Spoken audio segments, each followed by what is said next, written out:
আসসালামু আলাইকুম বন্ধুরা, আমার নাম Mohammad Samin Yasar. Welcome to my channel Sami's lifestyle. আজকে আমি আপনাদেরকে নিয়ে যাব বাংলাদেশের খুব সুন্দর একটা জায়গা, শিখ ধর্মাবলম্বীদের, সেটা হচ্ছে গুরুদুয়ারা। গুরুদুয়ারা হলো শিখ ধর্মাবলম্বীদের উপাসনালয়।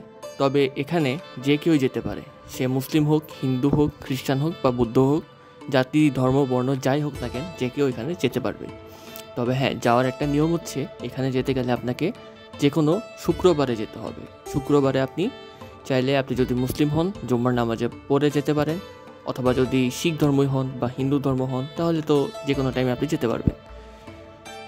এবং অন্যান্য যে দিনগুলো আছে সেই দিনগুলোতে এই গুরুদ্বারাটা বন্ধ থাকে। তো আমি এই জন্য আমার বাসা থেকে একটু দূরে হওয়ায় আমি এখান থেকে চিন্তা করলাম বাসে নিয়ে যাব। তাই আমি বাসে করে এখান থেকে যাচ্ছিলাম নীলক্ষেতের মাথার মধ্যে। আমি কলাবাগান থেকে বাসে উঠে আমি বাস দিয়ে নীলক্ষেতে মাথা পর্যন্ত গেলাম। তো এখান থেকে নীলক্ষেতের যে বাসগুলো যায় সেখান দিয়ে যাচ্ছি। আর আমি স্টুডেন্ট হওয়ায় আমার এখানে বাস ভাড়া লাগলো মাত্র 10 টাকা। তো এখন আমি বাস দিয়েই যাচ্ছি, দেখতেই পারতেছেন আপনারা। আর গুরুদ্বার সম্পর্কে আরও কিছু কথা বলে রাখি। গুরুদ্বার হলো ঢাকার সবচেয়ে বড় এবং গুরুত্বপূর্ণ গুরুদ্বার এটা, যেটা মানে তৈরি করেছেন গুরুদ্বারা নানক শাহী। ওনার আমল থেকে, ওনার মাধ্যমে এই গুরুদ্বারাটা বানানো হয়েছে। আরও একটা গুরুদ্বারা আছে ঢাকাতে, সেটা আবার বাংলা বাজারে।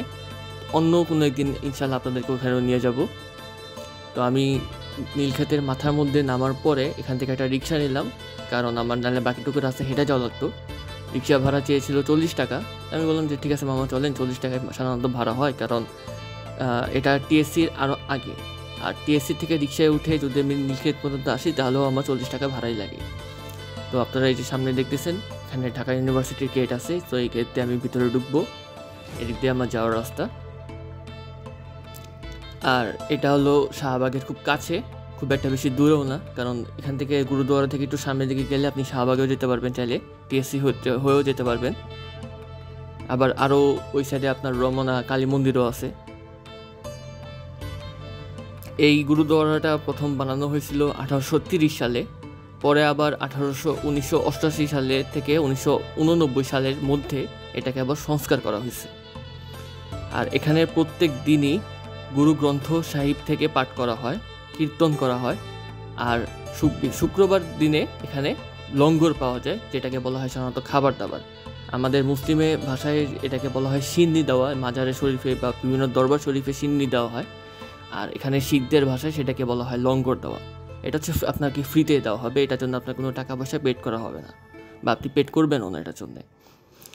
আর এখানে এই যে বিভিন্ন ধরনের ক্যাম্পাসের হল, আমি ঢাকা ইউনিভার্সিটি ক্যাম্পাসের মধ্যেই আছি, তো সামনে দিয়ে আর কি বিভিন্ন ধরনের হল যাচ্ছে। ওই হল পার হয়ে আমার যেতে হবে। আর গুরুদুয়ারার মধ্যে সবচেয়ে সুন্দর একটা নিয়ম কি, এখানকার অনেক পরিবেশটা হলো পবিত্র। এখানে কোনো খারাপ কোনো কিছু নাই, আপনি কোনো ময়লা আবর্জনা ফেলতে পারবেন না, কোনো কিছু করতে পারবেন না, উল্টাপাল্টা খারাপ কোনো কিছু এখানে করতে পারবেন না। বিশেষ করে বাইরে থেকে কেউ যদি কোনো স্মোক করতে চান বা কিছু করতে চান, এগুলো কোনো কিছুই এখানে অ্যালাউ না। আপনি পান, বিড়ি, সিগারেট, জর্দা কোনো কিছু নিয়ে এখানে ঢুকতে পারবেন না। এটা তাদের একটা রেস্ট্রিকশন দেওয়া আছে এবং রুলস দেওয়া আছে, এটা সাধারণত কোথাও অ্যালাউ করে না। ইভেন আমাদের মসজিদেও এটা অ্যালাউ করে না কখনো। তো আর বেশি দূর নাই, আর সামনেই হচ্ছে গুরুদ্বারা। তো চলেন গুরুদ্বারা যাওয়া যাক।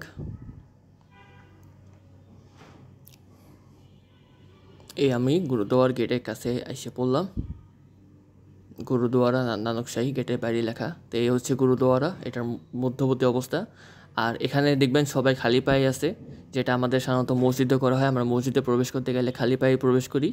তো এখানে ঢোকার আগে বাম সাইডে একটা রাস্তা আছে, ওখান দিয়ে আপনার জুতা রাখতে হবে ওখানে। তো ওখান থেকে আমি কোনো ক্লিপ নিয়ে নিই, কোনো ভিডিও শ্যুট করি নেই, জাস্ট জুতাটা রেখে চলে আসছি। তারপর এখানে এখানে যত ধরনের মানুষ দেখতেছেন, যত মানুষজন এখানে আছে, বলতে গেলে এখানে সবাই হিন্দু এবং শিখ ধর্মের, একমাত্র আমি ছিলাম যে নাকি মুসলিম ছিলাম। আর এই যে নিচে হচ্ছে এনাদের কাপড় আছে, এই কাপড়টা হচ্ছে আপনাকে মাথায় দিতে হবে। আর আমি বাঁধতে পারতাম না, তাই সামনে একটা ভাইয়া ছিল, আমি ওনাকে বলছিলাম যে ভাইয়া একটু কষ্ট করে আমার মাথায় এটা বেঁধে দিয়েন। তো এটা হচ্ছে গুরুদুয়ার ভিতরের অবস্থা, কিন্তু এখানে ভিতরের হচ্ছে আপনার ভিডিও নেওয়া যায় না, এখানে নিতে মানা করে তারা, কারণ এটা তাদের হচ্ছে এক ধরনের মানে বলতে গেলে রজা মোবারক টাইপের। তো আমি চেষ্টা করলাম এখানে যতটুকু ভিডিও নেওয়া যায়।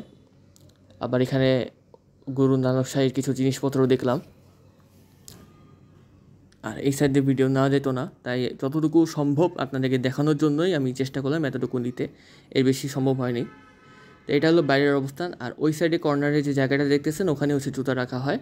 এখানেও আমি টুকটাক কিছু ছবি টবি তুলছি। আর এটা হচ্ছে ওদের একটা পতাকা, যে পতাকা। আর আকাশে প্রচুর মেঘ তো দেখতেই পারতেছেন, বৃষ্টি যে কোনো মুহূর্তে আসতে পারে।